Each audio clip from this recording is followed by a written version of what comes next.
ऐश्वर्या देखो, ये मेरा घर है और ये हमारे गार्ड अंकल। आओ तुम्हें इनसे मिलवाता हूँ। पापा, ऐश्वर्या? गार्ड अंकल, ये मेरी गर्लफ्रेंड है ऐश्वर्या।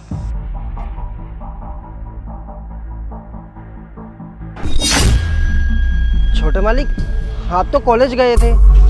अरे तो क्या हो गया गार्ड अंकल, हमारा मन था तो हमने बंक मार लिया। बेटा, तुम्हारे घर वालों को पता है इन सब चीजों के बारे में? कम ऑन अंकल, घर पे कौन बताता है इन सब चीजों के बारे में। और वैसे भी आज मैं इसको पापा से मिलवाने आया हूँ। जब पापा हाँ कर देंगे तो मैं इसके घर वालों से भी बात कर लूंगा। अच्छा बेटा, एक बात पूछूं, तुम इसे इसके घर से लेकर आए हो? नहीं नहीं, मैंने तो इसे आज बंक मरवाया है। और वैसे भी पढ़ाई लिखाई पे इतना ध्यान देके क्या करना, ये तो हमारी मस्ती करने की उम्र है। और वैसे भी अगर अभी पढ़ाई लिखाई पे ध्यान देंगे तो मस्ती कब करेंगे। लेकिन ये तो गलत है ना।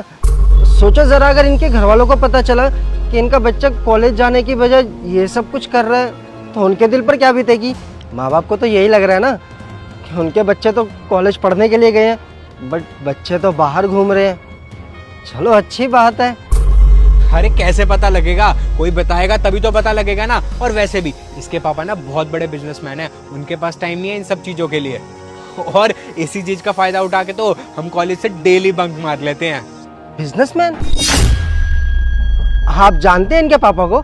नहीं नहीं, जानता तो नहीं, बट हाँ इतना पता है कि इसके पापा ना बहुत रईस हैं, बहुत तारीफ करती है अपने पापा की है। और हाँ अंकल, आजकल ना पढ़ाई लिखाई में कुछ नहीं रखा, आजकल उनकी चलती है जिनके पास पैसा है। और हमारे माँ बाप के पास बहुत ज्यादा पैसा है। बेटा, लगता है कि आपके पापा तो बहुत पैसे वाले हैं, तभी तो आप उनके पैसे उड़ा रहे हो। और हाँ, अगर इतना पैसा है तो वो किसके लिए है, हमारे लिए ना। तो काम धंधा करके करना ही क्या है। और ऐश्वर्या, तुम ना इनकी बातों का बुरा मत मानना, ये थोड़े पुराने ख्यालात के हैं। और हाँ अंकल, इसको घर घुमाने के लिए लेके आया हूँ, अंदर लेके जा रहा हूँ। चलो ऐश्वर्या, मैं तुम्हें अंदर सबसे मिलवाता हूँ। ऐश्वर्या, तुम छोटे मालिक को सब कुछ सच बताओगी या फिर मैं बताऊं? सच? कैसा सच? सच तो ये है छोटे साहब कि इसका बाप कोई बड़ा बिजनेसमैन नहीं है। इसका बाप एक मामूली सा चौकीदार है, और वो बदकिस्मत बाप मैं हूँ। ये मेरी बेटी है। मैं तो रात दिन मेहनत करके इसकी पढ़ाई के लिए पैसे इकट्ठे करता हूँ, लेकिन इसको तो कोई शर्म ही नहीं है। ये कॉलेज जाने की बजाय कॉलेज से बाहर घूम रही है। क्या ये सच बोल रहे हैं? हाँ ये सच बोल रहे, मैं इन्हीं की बेटी हूँ। अरे अगर ये तुम्हारे पापा हैं तो तुमने मुझसे झूठ क्यों बोला? तो और मैं क्या करती, आप एक गार्ड की नौकरी करते हैं और आपने मेरा एडमिशन इतने बड़े कॉलेज में करा दिया जहाँ बच्चे बहुत ज्यादा अमीर हैं, रोज बदल बदल के नए नए कपड़े पहनते हैं, महंगी महंगी जगह घूमते हैं, मूवीज देखने जाते हैं, पार्टीज करने जाते हैं। लेकिन मैं ये सब कुछ नहीं कर सकती थी, इसीलिए मुझे भरत का सहारा लेना पड़ा। अगर कॉलेज में मेरे फ्रेंड्स को पता चलता कि मैं एक गार्ड की बेटी हूँ तो मेरी कॉलेज में कितनी रैगिंग होती, सब मुझे कितना परेशान करते। हाँ तो इसमें बुराई ही क्या है? अगर मैं एक चौकीदार हूँ तो मेहनत की 2 रोटी तो कमा के खाता हूँ, किसी के यहाँ चोरी तो नहीं करता, कोई चकारी तो नहीं करता। और वैसे भी कोई भी काम छोटा बड़ा नहीं होता।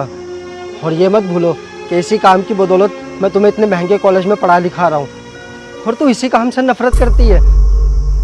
और अगर कोई कॉलेज में तेरी रैगिंग भी कर रहा है तो तू कम से कम मुझे तो बताती, मैं जाके कॉलेज में बात करता। और तू ये मत भूल कि मैं दिन रात मेहनत सिर्फ तेरे लिए ही कर रहा हूँ, लेकिन तू पढ़ने की बजाय ये सब कर रही है। अरे आपको बता के होता क्या, आप क्या ही कर लेते, आपकी नौकरी तो नहीं बदल जाती ना। और वैसे भी अब तो गलती मुझसे हो गई है, मैं क्या करूं अब। मेरा इंटेंशन किसी की भावनाओं को ठेस पहुंचाना नहीं था। भरत प्लीज मुझे माफ कर दो, मुझसे गलती हो गई। मैंने बहुत बार कोशिश की कि तुम्हें सच बता दूं, लेकिन नहीं बता पाई। प्लीज मुझे माफ कर दो।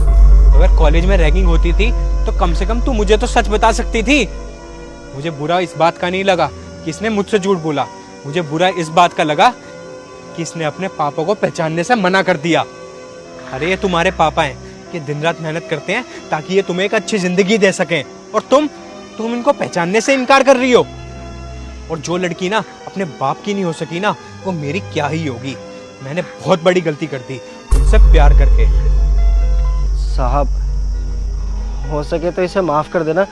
इसकी तरफ से मैं आपसे माफी मांगता हूँ। बड़े साहब को मत बताना इन सब चीज़ों के बारे में, वरना वो मुझे नौकरी से निकाल देंगे। अरे नहीं नहीं, आप मुझसे माफ़ी मत मांगिए। माफ़ी तो मैं आपसे मांगता हूँ, मुझसे बहुत बड़ी गलती होगी। अगर मुझे पता होता कि ये आपकी बेटी है तो मैं ऐसा कभी नहीं करता। और हाँ, आज से तुम्हारा और मेरा रिश्ता ख़त्म। आज के बाद मुझे अपनी शक्ल मत दिखाना, क्योंकि मैं उस इंसान के साथ रह नहीं सकता जिसको अपने माँ बाप की इज्जत करनी नहीं आती। और जो अपने माँ बाप से प्यार नहीं करती वो मुझसे क्या ही करेगी। माफ़ कर देना मुझे गार्ड अंकल। भरत, तुम प्लीज एक बार आराम से मेरी बात सुन लो, हम बात कर लेते हैं। भरत मेरी बात सुनो।